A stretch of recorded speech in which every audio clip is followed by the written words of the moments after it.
Oh, oh, oh, oh, oh.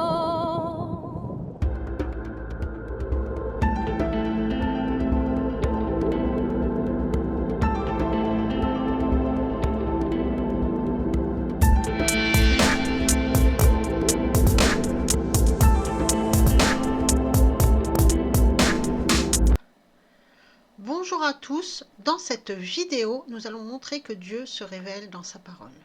Dieu nous a donné sa parole et l'être humain, qui est une créature de Dieu, remet sans cesse cette parole en doute et préfère se tourner vers des théories humaines contraires à la parole de Dieu pour chercher des solutions aux problèmes qu'il a lui-même créés. Or Dieu se révèle dans sa parole et cette parole de vie nous est transmise par les Écritures et aucune solution ou résolution de problème n'est possible sans Dieu. Il est temps de rétablir cette vérité. En effet, dans ce monde qui promeut une vérité relative et tente de faire disparaître la vérité absolue, celle de Dieu, chacun proclame sa propre conception de Dieu. Donnons quelques exemples. Pour l'agnostique, qui pense que l'absolu est inaccessible et qui va ainsi chercher des vérités qui lui sont accessibles, Dieu ne peut être connu puisqu'il n'y a aucune preuve définitive de son existence. Étant toujours dans le scepticisme, qui est le levain du Sadducéen, il ne peut croire en l'existence de Dieu et encore moins être dans la foi. Pour le déiste qui croit en l'existence d'un être suprême, il existe un Dieu, un créateur, mais ce dernier n'interagit pas avec sa création. Il a créé et laisse sa création libre d'évolution ou de destruction.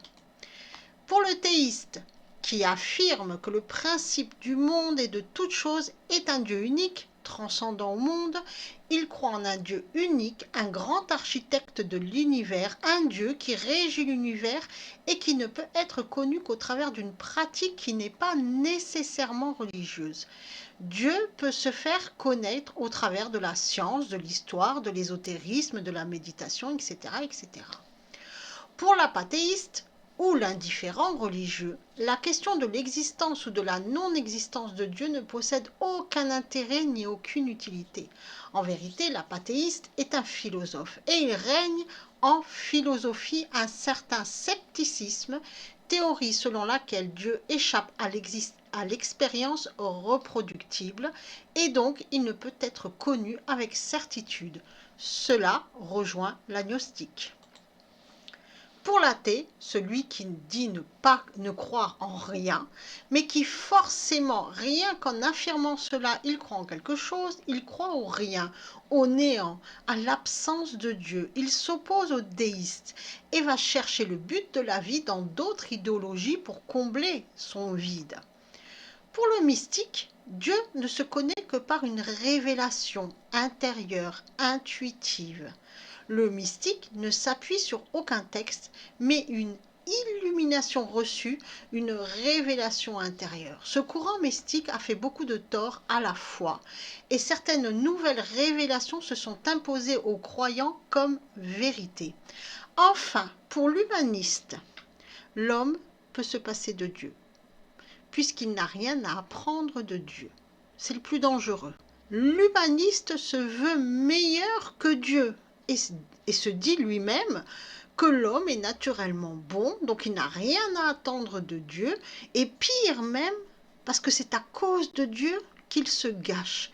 C'est à cause des règles imposées par Dieu qu'il se gâche et qu'il ne peut atteindre la perfection. On voit bien que toutes ces positions humaines, qui sont basées sur des réflexions humaines, omettent un élément clé de la connaissance de Dieu. Dieu se révèle dans la Bible, dans sa parole. Ceux qui cherchent Dieu doivent d'abord écouter sa parole. Chercher Dieu dans d'autres théories est inutile, dans d'autres théories humaines est inutile. Comme ne pas chercher Dieu, mais un but à sa vie, sans Dieu, est vain, car Dieu est le but. Pourquoi puis-je affirmer cela? Pourquoi puis-je affirmer que Dieu se révèle dans la Bible? La Bible dit d'elle-même qu'elle est Dieu révélé. Et attention, ici, on va mettre un petit bémol. Je ne parle pas des traductions qui sont orientées. Je parle vraiment des textes originaux en hébreu et en grec, qui contiennent la véritable parole de Dieu, c'est-à-dire le véritable sens de ce que Dieu nous dit. Alors bien sûr, les traductions parfois donnent le sens exact et parfois orientent les croyants. Mais on va parler de la Bible en général, donc de tous les livres, puisque Bible c'est bibliothèque, de tous les livres que contiennent la Bible, pour dire que Dieu nous parle à travers ces livres-là. Donc la Bible dit d'elle-même qu'elle est Dieu révélé. En effet, en Jean chapitre 1 verset 1, nous lisons « Au commencement était la parole, et la parole était avec Dieu, et la parole était Dieu ».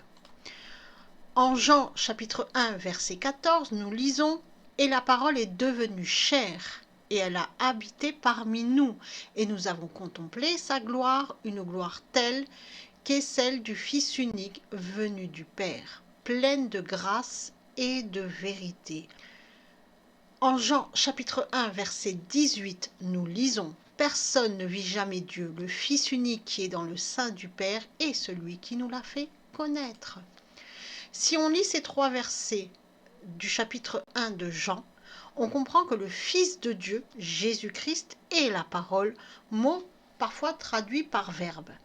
Que la parole est Dieu et que le Fils de Dieu est Dieu et que le Fils de Dieu fait connaître Dieu. Par conséquent, la parole est Dieu et la parole fait connaître Dieu.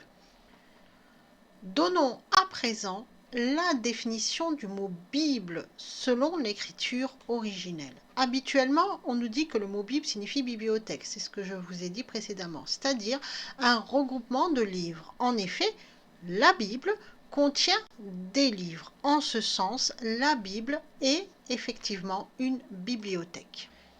Étymologiquement, le mot Bible vient du grec ancien ta biblia, qui signifie littéralement les livres. La Bible est donc bien un regroupement de livres, donc une bibliothèque. La Bible est répartie en 2 grandes parties, l'Ancien Testament, le Nouveau Testament.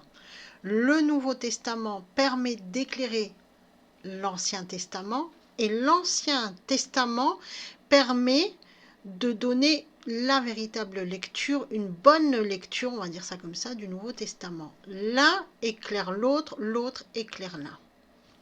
C'est très important parce que quand on a reçu le Nouveau Testament, il y a beaucoup de passages de l'Ancien Testament qui se sont vus expliquer, notamment toutes les prophéties de Jésus-Christ. Ces 2 grandes parties s'articulent autour de la Torah. Et pour le comprendre, il nous faut donner la définition précise du mot Torah. En hébreu, Torah, c'est Torah, qui signifie littéralement mode d'emploi. Donc la Torah est un mode d'emploi. Les 2 premières lettres de ce mot, Tav, Vav, signifient un livre, un écrit. Les 2 dernières lettres de ce mot, Resh, et désigne l'action de faire voir, de se faire connaître, de rendre visible. Littéralement, la Torah est un livre qui permet de rendre visible et de faire connaître la parole de Dieu. C'est un mode d'emploi dans lequel Dieu se rend accessible à l'homme et qui permet de comprendre la parole de Dieu. En hébreu, le mot Torah vient du mot yara qui signifie informer, enseigner, instruire, indiquer, montrer, se signaler, répandre. Par la Torah, Dieu nous informe, nous enseigne, nous instruit, nous indique, nous montre, se signale et répand sa parole. Dieu nous donne le mode d'emploi pour comprendre sa parole et suivre sa loi. Donc la Bible est le seul livre qui conduit à la connaissance de Dieu. Et cette connaissance ne peut se faire que par l'écoute de la parole de Dieu, c'est-à-dire la lecture de la Bible ou écouter quelqu'un qui lit la Bible. Et cette parole, et c'est par cette parole, sa parole, que Dieu va se révéler. Les premiers mots de la Bible sont « Au commencement Dieu créa les cieux et la terre », Genèse chapitre 1 verset 1c. Ce sont les toute première parole quand on ouvre une Bible que l'on peut lire.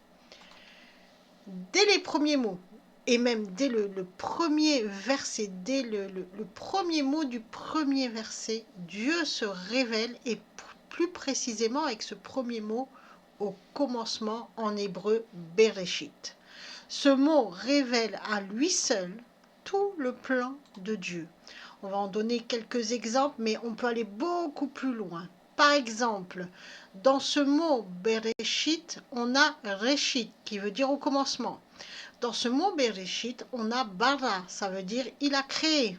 Au commencement, il a créé. Dans ce mot Bereshit, on a aussi le mot Brit, qui veut dire alliance, l'alliance. Donc Dieu a établi une alliance. Et dans ce mot Bereshit, on a aussi le mot shit, qui veut dire les fondements, le fondement. Donc on a vraiment tout, et comme je viens de le dire, on peut aller encore plus loin parce qu'il révèle vraiment tout le plan de Dieu. Mais dans cette vidéo, on va s'arrêter ici. On y voit dans ce mot la révélation que Dieu a tout créé, qu'il a posé les fondements de tout et qu'il a conclu une alliance avec l'homme. C'est le plan divin. Voici l'écriture en hébreu de Elohim, le plus souvent traduit par Dieu dans nos Bibles françaises. Elohim, Aleph, Lamed, He, Yod, même finale. La première lettre, c'est Aleph, qui symboliquement représente la tête, le 1, c'est Dieu. En Genèse, chapitre 2, verset 4, nous lisons « Voici les origines des cieux et de la terre quand ils furent créés, lorsque l'Éternel Dieu fit une terre et des cieux. » Et ici, nous n'avons plus que, pas seulement Dieu, on a l'Éternel Dieu. L'Éternel Dieu, c'est YHVH, le nom que les Hébreux ne prononcent jamais. C'est Yod, He, Vav, He. Dieu, c'est Elohim, éternel Dieu. Nous avons donc la mention du Père Elohim et du Fils, l'éternel YHVH, Yahvé.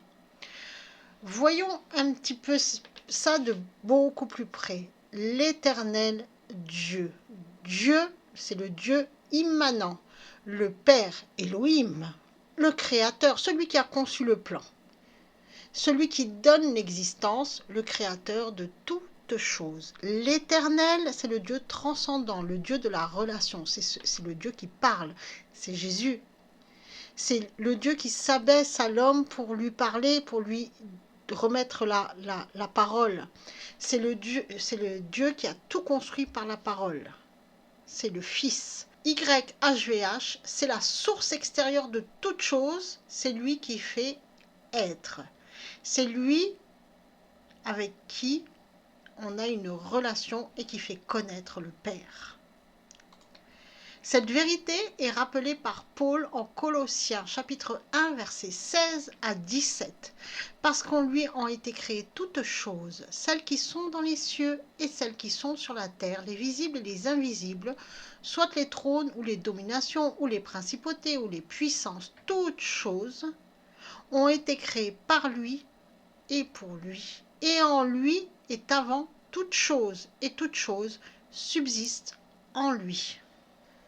Terminons cette vidéo par une réflexion scientifico-philosophique, réflexion qui est donnée surtout pour ceux qui aiment suivre les grands penseurs, et vous allez voir que tout mène à Dieu.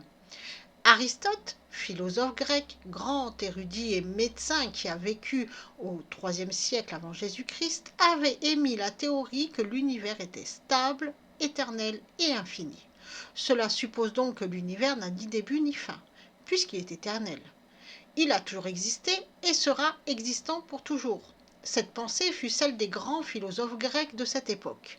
Plus tard, au VIe siècle de notre ère, un commentateur chrétien d'Aristote, Jean Philopon, surnommé Jean le Grammairien, philosophe et théologien chrétien de langue grecque, a développé l'idée que l'univers infini était en réalité irrationnel, car l'idée d'un temps infini dans le passé est irrationnelle. Il faut forcément un début et une fin. Donc l'univers a un début et une fin, car toute forme de vie, toute chose a un début et une fin. Imaginons que l'on se mette à compter à partir de maintenant. On part du chiffre 1, puis 2, puis 3, etc., etc., ainsi de suite, sans jamais s'arrêter. On tendrait vers l'infini. L'action a un début, on dit 1, mais la fin, on ne pourrait l'atteindre, puisque l'on ne peut atteindre l'infini. On va aller vers un infini qui est appelé potentiel, car jamais on ne pourra dire quand on est arrivé à l'infini. Et pour cette même raison qu'on ne peut pas atteindre l'infini, on ne peut provenir de l'infini et arriver à maintenant. Tout a un début et une fin. Notre existence a un début et elle tend vers l'infini, donc l'idée même d'un temps infini pour notre existence dans le passé est une folie. Et cette vérité, Parménide d'Élée, philosophe grec du 5e siècle avant Jésus-Christ, avant Aristote, l'avait très bien compris et il s'est opposé avant son heure à la pensée d'Aristote par son principe appelé ex nihilo nihil fit. En vérité, c'est Aristote qui s'est opposé à la pensée de Parménide.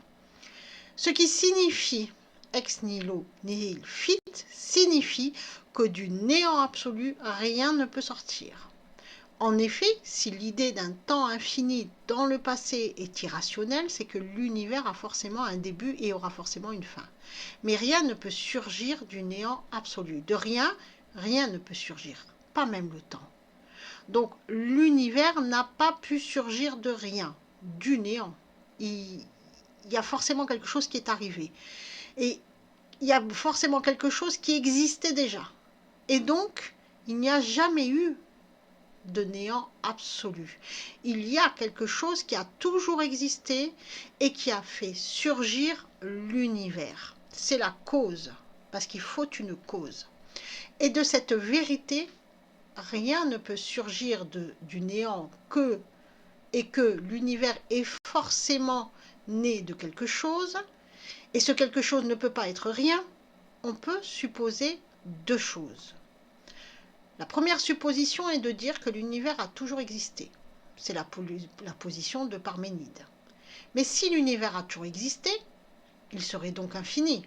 Et l'on voit que l'on tourne en rond, que l'on retombe sur l'idée irrationnelle du temps infini, etc., etc. Donc ce n'est pas possible. La seconde supposition est de dire que l'univers n'a pas toujours existé. Mais il y a eu un créateur qui lui serait éternel, un créateur qui a toujours existé et qui a donné l'existence à toute chose, au temps, à l'espace et à la matière.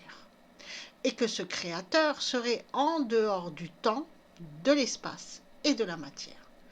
Vu qu'il est le créateur de toutes ces choses, vu qu'il a donné l'existence à toutes ces choses, et donc c'est de lui qu'a surgi l'univers, la matière, le temps, l'espace et tout ce qui en découle.